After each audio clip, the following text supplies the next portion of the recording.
about you, and it's no one else like you is what they're getting. Positive vibes only. Shout out to King Saul's boss in the build about you, and it's Sauce the boss, yo, my life, son.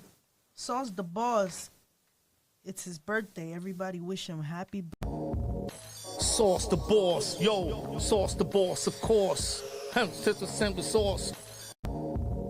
Sauce the boss, yo, Sauce the boss, of course. Hemp to the simple sauce. Sauce the boss, yo, Sauce the boss, of course. Hemp to the simple sauce. A disturbing audio that a lot of people have heard on TikTok. Which one?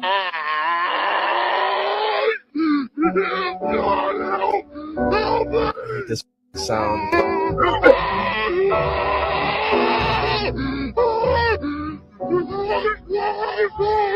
That audio is actually from a video game, Half-Life. I don't know if you've heard about this before. No. So in the actual video game, it's basically like about zombies and how there's a parasite that gets stuck on your head, and that the person who, the host, the human, is still alive and conscious, and they're slowly getting corrupted and slowly getting mutated. And they're screaming. They're talking backwards? No. They're screaming perfectly fine, but the audio that everybody knows is the reversed version.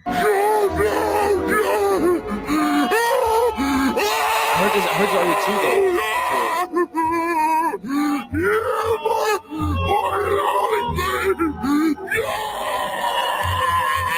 Alright, bro. So that's the disturbing sound that we all know. I'm not gonna lie, it's a pretty cool, like it's I hate that sound, but it's pretty cool concept. One day, a hibachi chef decided to spice up his routine by trying out a new trick, tossing a razor-sharp knife high into the air for dramatic effect. But instead of landing safely in his hand, the blade sliced clean through a support rope hanging above the grill. Unfortunately, that rope was holding up a massive decorative Buddha head mounted on the wall behind him. In an instant, the heavy statue came crashing down. The chef barely had time to react before the head slammed into him, pinning his face directly against the scorching hot hibachi grill. Trapped and unable to move, he suffered severe and devastating facial burns. He laid pinned on the grill, experiencing some of the worst pain a human being can ever feel, his face burning away by the second. By the time help arrived, it was way too late. The chef died from fatal thermal injuries, a fury end to a reckless display of showmanship and bad timing. Could you imagine being the family eating dinner at this hibachi restaurant? One minute you're having your food cooked in front of you, and the next minute a human being is being cooked in front of you. It always shocks me the crazy things people do for love, but it's even more shocking when it's famous teenage influencers. 17-year-old Marianne Gonzaga from Cancun in Mexico is a glamorous influencer with over 160k followers. She'd actually been dating another teenager, Jose, for roughly 2 years, and the pair were very serious despite their young age. They were so serious, in fact, that they actually got pregnant together and gave birth to a child. Marianne gave birth to this adorable little baby girl, but sadly the pair broke up. Marianne was no stranger to controversy despite her young age. In October 2024, she was called out online for lying about buying a luxury home. She had posted a video tour of this luxurious beach house and said it was a tour of her new property, only for the actual owner to come out and say, no, that's not your property, that's my property. But obviously the latest controversy is far worse. After having the baby together, the teen lovers broke up, and Marianne was understandably heartbroken by this. She was kind of posting TikToks with just her and her baby and almost posting this single mom content. And she came across like a really sweet girl, just trying to do what was best for her and her daughter. Then things got very, very messy. It's believed she ended up traveling to Mexico City in February 2025 to visit the ex-boyfriend. It was there that she found him with another woman. This was Valentine Gilbert, another beautiful young influencer with an online following. And it's believed the two females even knew each other prior to this, and some had even said they were good friends. So when Marianne found out she was dating her ex-boyfriend, it's reported that the pair got into a very heated confrontation. Police report that Valentine was brutally assaulted by the young mother. It's believed that she went to her apartment and repeatedly stabbed her, causing an absolute bloodbath. Now, by some miracle, Valentine was actually hanging on to life, and after being rushed to hospital, she underwent life-saving surgery. Police arrested Marianne at the scene, and thankfully, Valentine survived. Cum-filled cupcakes were served to children by this teacher in Louisiana. Meet Cynthia Perkins, and let me warn you, this story is incredibly disturbing. So back in 2019, investigators were tipped off about this woman, Cynthia, and her husband, Dennis. Apparently, some images had surfaced depicting the couple graping a child. And when investigators finally swept in October of 2019 and arrested the couple, what they found out was disturbing. Cynthia, who at the time of her arrest was a middle school English teacher, had allegedly gotten a sperm sample from her husband, baked that sperm into some cupcakes, and brought the cupcakes into her classroom, where she then served those baked goods to her own students. When the police raided the couple's home, they found hidden cameras in the bathrooms and in the attic, and they uncovered a lot of evidence that the couple had been producing child pornography, with a victim under the age of 13 years old. Cynthia at first was unrepentant and tried to pin this all on her husband, but shortly after they were arrested, she divorced her husband and admitted that she had, yes, taken part in this entire thing. And just last year, she was sentenced to over 40 years of prison time. Now, her husband, Dennis, was actually a sheriff's deputy. And in a completely unrelated case, another woman was found guilty of helping Dennis grape, a woman who was completely unconscious. And yes, they filmed the attack. So these two were serial predators and offenders. And this story just goes to show that these people don't look evil. Predators come in all shapes and sizes, even teachers and cops. This is Taylor Casey. She went missing just last week during a summer yoga retreat in the Bahamas. More people should be talking about this. So Taylor's from Chicago, and she's been a yoga practitioner for 15 years. Taylor joined the Sivananda Ashram yoga retreat, which hosted the trip on Paradise Island in the Bahamas. The retreat hosts dozens of programs and vacations throughout the year. Taylor loves yoga and was actually participating in the ashram's certification program. And she was so excited to go on this retreat to fulfill a long-term goal of deepening her practice. While on the retreat, Taylor kept in good contact with her friends and family like usual, and she said she was so excited to tell them all about her trip once she got back. She texted her mom on June 18th a photo of the beach and said, quote, "I miss you, Mom. Look, I'm at the beach," end quote. That was the last time her mom heard from her. Taylor was officially last seen at the yoga retreat the evening of June 19th, and after this, she completely vanished. When she didn't show up to the yoga classes the next morning, the organizers of the retreat reported her missing to the Royal Bahamas Police Force. They also notified the American Embassy. A short while later, Taylor's mom received a phone call from the retreat organizer. Taylor's mom was taken aback as the woman said, quote, "Have you heard from Taylor? She hasn't shown up for yoga classes," end quote. This is how she found out that her daughter was missing. Authorities have since searched the retreat and the surrounding areas, and they're combing through CCTV footage for any clues. They've interviewed members at the retreat and have brought in drones, search and rescue dogs, and divers, and at first they didn't find anything. But 1 week after disappearing, Taylor's phone was found at the bottom of the ocean. This makes sense because Taylor's niece was the only person who had access to her location because of the Find My iPhone app, and according to her family, her phone last pinged in the water. Authorities so far have only stated that her phone was found at the bottom of the ocean, but it's not clear how far away it was from the retreat. The rest of Taylor's belongings were found back at the retreat. Police haven't mentioned whether or not they think foul play is suspected, but her family believes that she is in danger. They say that she would never disappear like this. Her mom has since traveled to the Bahamas to help with the search. It's come to light that people at the retreat are concerned about how this is being handled. It's taken 8 days for this to really get any traction, and people are upset at the retreat for only making a statement about this 3 days ago. You would think that something would have been said the day she went missing to get as many eyes on this case as possible. A lot of people have also pointed out how similar Taylor's case is to Nancy Ings, who also disappeared during a yoga retreat in Guatemala last October. There are a lot of similarities in these two cases, and Nancy is still missing. It's now been over a week with no sign of Taylor. If you have any information about this case, please contact the number on the screen. Follow our voices and the lights. Cross-out eyes like a dead person. There's so many secret passages in here, secret passages everywhere. I don't even know where that leads to. If ghosts like to go back to their glory years, this would be it. Lots of other people have seen full apparition as well as noises and such. A lot of shadow figures on this floor. Some of the coats are still even in here if you look. Oh. This guy, back to his glory days, came back out back and shot himself out back. And he does appear. Please be careful here. He scares me evil. Wow. There it comes again. Holy shit. Oh, what was that? Oh.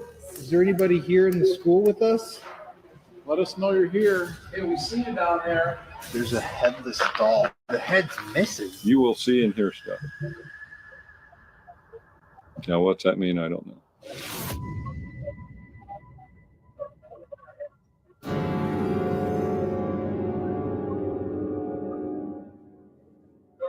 A man was rushed to the hospital after falling asleep with a lit cigarette. The fire engulfed his bed and severely burned his body, leaving him with third-degree burns across much of his skin. Doctors managed to save him, but just barely. He was bandaged from head to toe in layers of gauze soaked in medicinal ointment, flammable but necessary for healing. For the next 3 weeks, he lay in recovery, immobilized and agitated. He was a heavy smoker and the cravings clawed at him. Desperate for a fix, he eventually bribed a nurse to wheel him outside for just a few minutes. But unknown to the nurse, he had hidden a cigarette and a lighter in his gown. Once alone, he lit the cigarette, but as he took a drag, the ashes dropped and caught the edge of his ointment-soaked bandages. In seconds, the fire spread across his body like a fuse. He screamed, swatted at the flames, but his limited movement and the layers of gauze only made it worse. Panic-stricken, he rocked back and forth, accidentally sending his wheelchair rolling down a nearby ramp. At the bottom sat his oxygen tank. When the flames reached it, the tank exploded with violent force, engulfing him in a fireball. The man, once a survivor of fire, had tragically become its victim once again, this time fatally. Growing up, she was part of one of like the most darkest cults, the Fundamentalist Church of Latter-day Saints. This woman from St. George, Utah tells all about growing up in a polygamist family. While living in a polygamous community, did you know of any underage girls who were married to adult men? Yeah. That answer is true. Do you think your father was wrong to set you up on a date with a 73-year-old man when you were a teenager? You kind of see what kind of questions they're asking her, right? And yeah, bro, and they're already pretty disturbing. I mean, it's a lot of shit. With all these questions, it's revealed that this cult practiced polygamy, but it wasn't in a normal polyamorous way. They took advantage of these kids where they were forced into marriages with older men. The more wives you have, no matter what age, and the more they have kids, you have a higher chance of getting a spot in heaven. Did they get in trouble after this video? Like, did anybody get persecuted or? That's what this whole thing is about. Nothing happened to the dad, but that's when they ask her the final 21st question. For $500,000, do you believe your father, as an adult, has ever had sexual relations with a minor? Yes. That answer is true. Just fast forward a little bit more, just so you're the dad's explanation. I'm not sure when I did this, I knew what a minor was. That was a long time ago. Okay. Wife number. This has to be every parent's worst nightmare. You let your child out of your sight for 2 minutes, they're spotted with a creepy man and then vanish into thin air. It was the 9th of June 1995 in Arkansas. I feel like I'm doing loads of Arkansas cases lately. It's not intentional, it just happens to be that a lot of people go missing there apparently. Morgan Nick was a lovely, sweet little 6-year-old girl living in the area. It was a little ray of sunshine. As you can see, she just got the most adorable little face. She was very sweet and friendly, and other kids were just kind of drawn to her. On the day in question, Morgan and her mum, Colleen, went to a Little League baseball game in Alma. At roughly 10:30 p.m. that night, some kids came over and asked Morgan if she wanted to go and catch fireflies with them. Now, this seemed like a pretty innocent activity, but her mum was like, it's a bit late, we're going to go home in a second. But Morgan was like, please, just for a couple of minutes. So her mum was like, fine. She was last spotted by friends at 10:45 p.m. They said she was kind of adjusting her shoes briefly by her mum's car and then seemingly vanished. Disturbingly, they'd also seen a creepy-looking man say something to her at a similar time. The game finished and Morgan's mum went back to the car, obviously expecting to see her daughter, but she was gone and she never saw her again. Obviously, everyone that evening stayed behind hunting high and low for this missing little girl, and the police soon were involved. They took a description of this apparent creepy man from the people who saw him, and a police sketch was released to the public. They did also appeal to the public to share any kind of video footage that they'd taken that night, and obviously this was way back in the day before like camera phones and things, but people did still have like camcorders and would record at events like this. They did identify a red truck from some footage, but this lead kind of led nowhere for a little bit. That was until a few months later. Police secretly focused in on a man called Billy Jack Lynx, and it transpired that he drove a red truck that was seen at the game that night. There was also some kind of blood evidence inside that van when the police searched, but I think frustratingly, due to a lack of technology back in those days, this was never identified as definitely Morgan's. They were apparently unable to really kind of test it very thoroughly.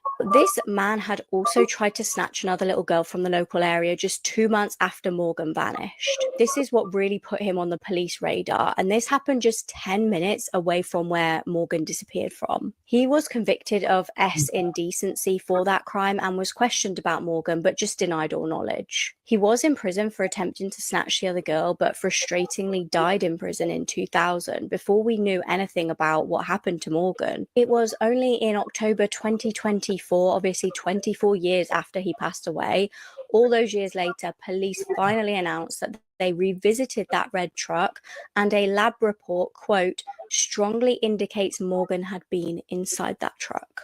There's a really strange missing persons case happening right now, and I don't know why more people aren't talking about it. This is Caleb Harris. He's a 21-year-old college student who disappeared on March 4th after stepping outside of his Texas apartment to grab an Uber Eats order. The details surrounding this case are bizarre because his last moments before vanishing were documented on Snapchat. Adding to this mystery is the fact that human remains were just found in a well near his apartment, but police don't know if they even belong to Caleb. So on the evening of March 3rd, Caleb, his 2 roommates, and a mutual friend stayed up pretty late playing online video games with a former high school classmate.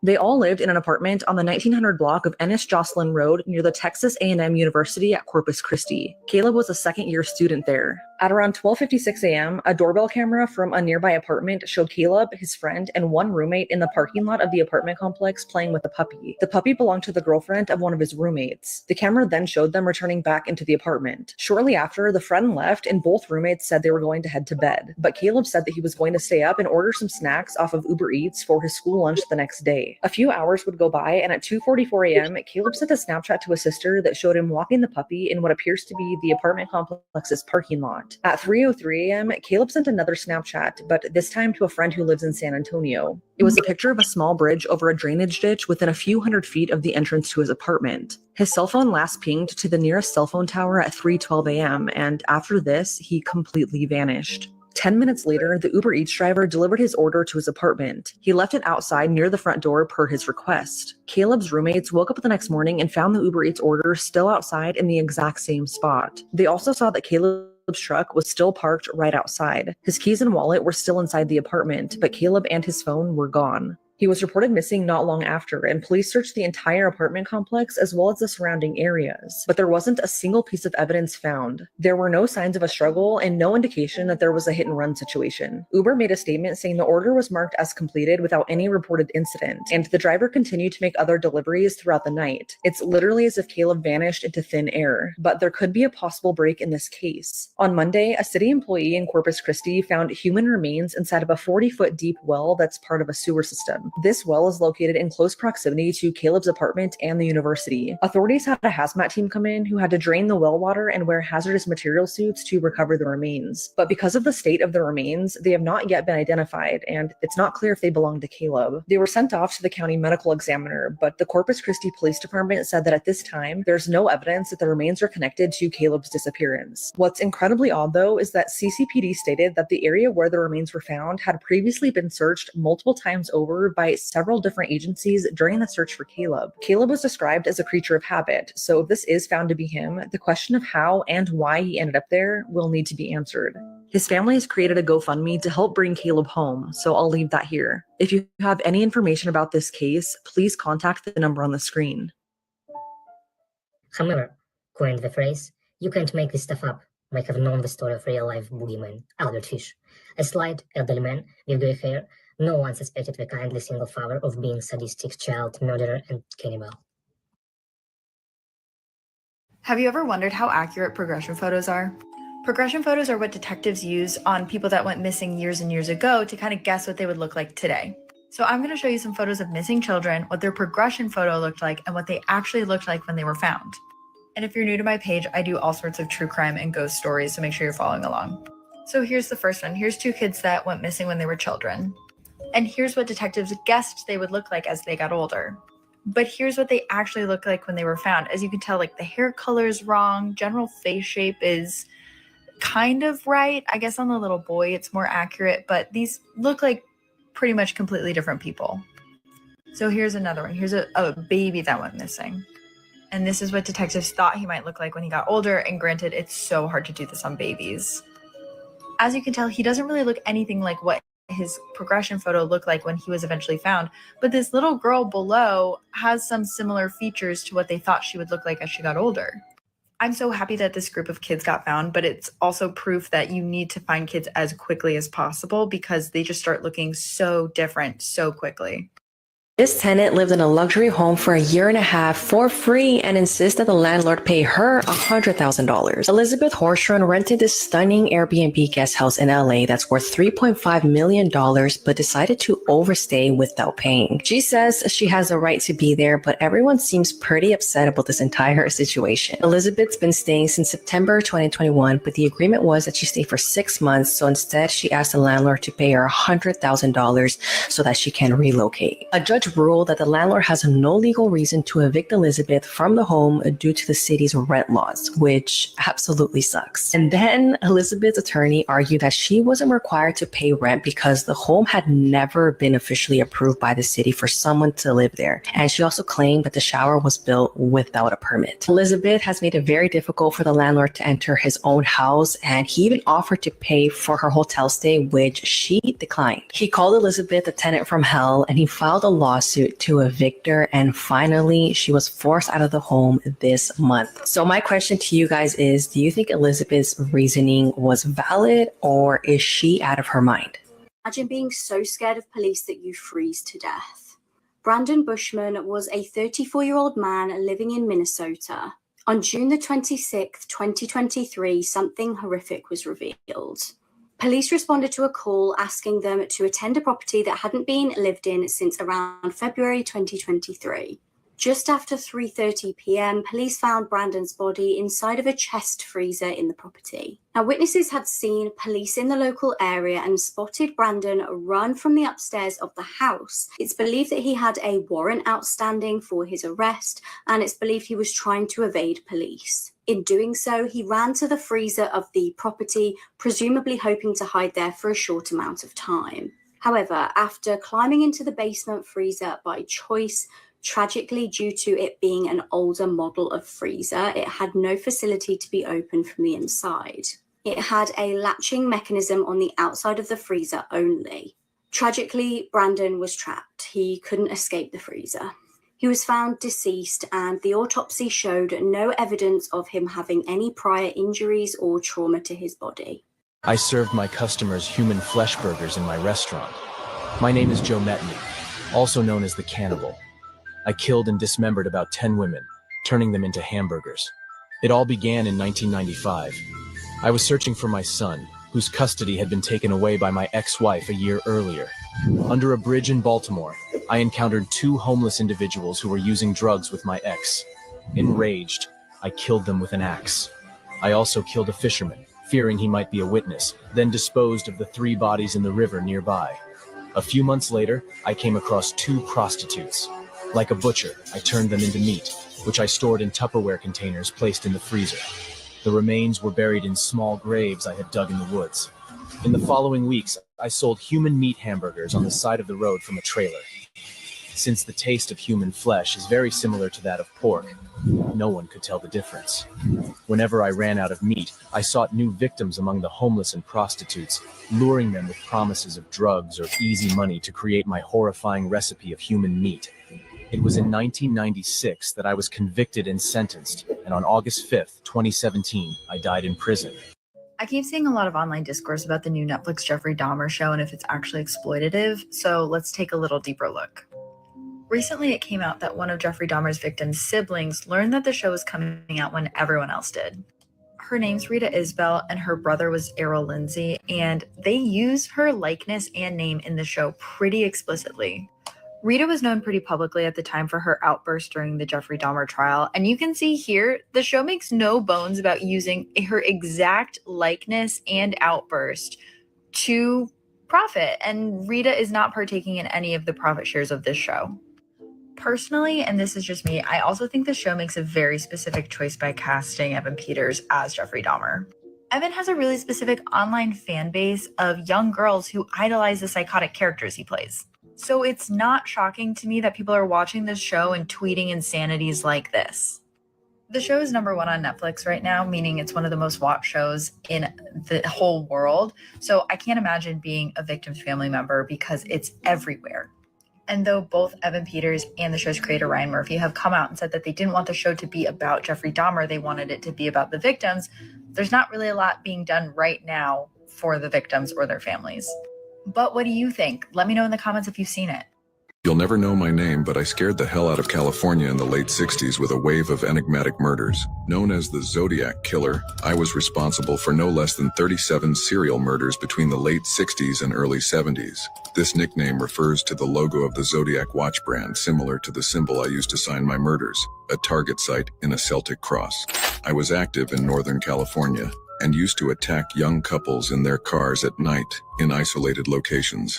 I killed several of my victims with a pistol and coldly murdered a couple, Cecilia Shepard and Brian Hartnell, by stabbing them several times. It was a night in September 1969, the 27th to be precise. Wearing a balaclava and my fetish symbol, I approached them and threatened them with a gun. I asked Cecilia to tie up her husband, then tied him up in turn. Afterwards, I had a long talk with them, announcing that I was about to stab them, which I did, stabbing Brian 8 times and Cecilia 10 times. I then carved the following inscriptions on Brian's car door with a knife. For several years, I sent letters to the local press containing messages encrypted with strange symbols, all of which have been deciphered to date. The latest was by a French cryptologist who claims that I am Lawrence Kane, one of the known suspects in the case, now deceased. I have inspired several books and a multitude of films and TV series. Today, the mystery of my identity remains inexplicable. An unsettling clue was discovered in the case of the missing woman and the mysterious road trip. Gwen Brunel is a 27-year-old from Idaho. She left her home on June the 26th to embark on a solo road trip and was last seen on CCTV. She told her family that she would stay in regular contact with them, but shortly after starting the road trip, her phone was shut off. Bizarrely, she told her boyfriend a story about what she planned on doing. She bought 11 show rabbits and told her boyfriend that she was going to California to meet a rabbit judge for training. She'd packed up the rabbits with enough food and water for them for about a week. However, the rabbit judge in question stated that they never heard of her and never made any plans to meet with Gwen. Gwen was spotted at a small shop just 20 miles from her home. This was on the day that she left on the road trip, and strangely, she was captured on camera wearing different clothes than the clothes she left her house in. Also strangely, as the place was just 20 miles away from her home, it took her 3 hours to get there. She was then seen the day after at a petrol station in Jordan Valley, Oregon. She then went across the road to buy some snacks and reportedly told a member of staff that she was in a hurry. The member of staff, though, then saw her sitting in her car outside for an hour. She vanished and her parents reported her missing. Disturbingly, her car was found abandoned in Malheur County, about half a mile from the highway. Her keys and possessions were still in the car along with the 11 rabbits. Tragically, 5 of the rabbits had passed away from the heat. There was a huge search in the area to try and find the missing girl, but no luck. 2 months later, though, there was a disturbing clue. Her t-shirt was found tangled in a barbed wire fence near Dog Creek. Her boots were also then recovered not far away from the t-shirt. Police say there was no sign of an abduction, but why would she leave those rabbits to die? All of her family and friends said how much she loved rabbits and that she would never leave them in harm's way. Police are encouraging anyone with any information to come forwards. Groomed by a man more than 3 times her age, Kellyanne Bates was only 14 when she met the man that would end her life in what still remains one of the most horrific murders in the UK.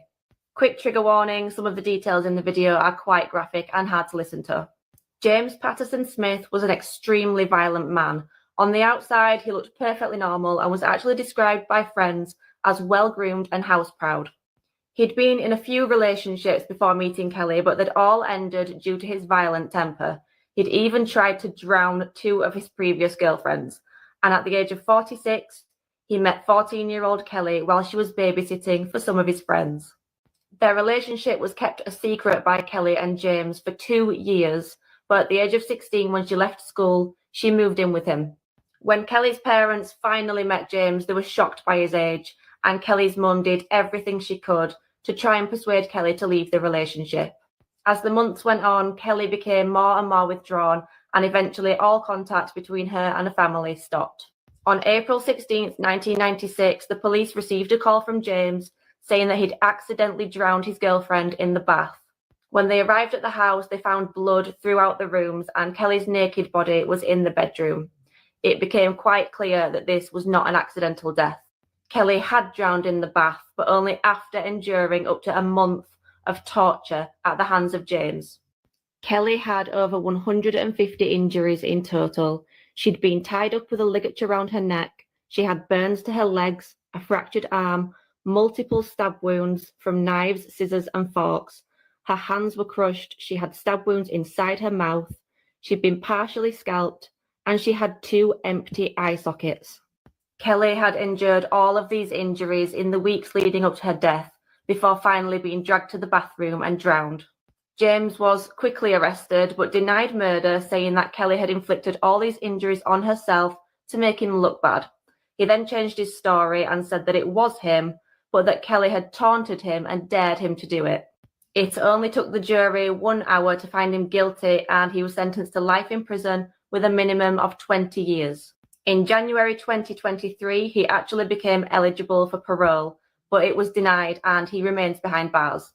This is one of the worst cases in human history. This is the murder of Christine Siluan. She was from the Philippines and was a volunteer in church, and she used the church every day from 4 to 6 p.m. On the day of her murder, she went to church as per her schedule, but she didn't come home after that. Her parents then started to worry and they began searching for her with their neighbors. And what they found is absolutely horrid. They found her body in a farm where half her face was sliced like a piece of pizza, and her face was literally skinned down to her skull. Also, her brain was completely destroyed by acid. The police then started investigating and they checked the cameras and found out that she was with a guy.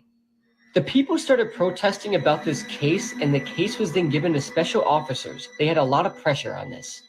A week before this happened, she broke up with her boyfriend, so the police took him into custody, and he was proving that he was at home all day when she was murdered, but officers were completely tired of this case, and they then sentenced him as the murderer. But after a few months, a thief was caught in a store where he confessed that he murdered and raped Christine. He said he started talking to her on Facebook with a fake account. Sauce the boss in the building about you, and it's no one else like you is what they're getting. Positive vibes only. Shout out to King Sauce Boss in the building. And was using fake photos of another guy that was pretty good looking. Christine fell for the guy, and she assumed that he was about 20 years old, and they started texting daily. One day, they both decided to meet up at 6 p.m. near the church she went to. But upon arriving, Christine noticed that this was not the guy she was talking to, and he was around 40-ish years old. She then refused to talk to him and tried to go back, but he held her hands extremely forcefully. He then took her far away from town and raped her repeatedly and put iron rods inside her personal organs. He then cut her face in half and then skinned her whole head down to the skull. And to make it even worse, he put acid inside of her head. The autopsy also revealed that her tongue, trachea, esophagus, parts of her neck, and her right ear were missing. The self-proclaimed killer of this case, named Renato Lanis, said that he used barber-type scissors and stabbed her 30 times on different parts of her body and skinned her face. Christine Siluan was only 16 years old, and this case is extremely haunting. There's a picture of her body that was found in the field, but Google did a really good job of not showing it and hiding it. So even if you do go looking for the picture, I don't think you're going to find it. This is one of those cases that after you get done reading it, you just feel some sort of uneasiness. I feel so bad for Christine's family, and I can't state. May Christine Siluan rest in peace.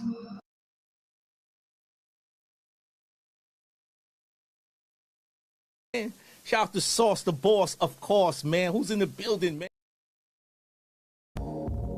Sauce the Boss, yo. Sauce the Boss, of course. Sister Simba Sauce. Back on. Who else, man? Sauce the Boss, man. Of course, Sauce. Back on.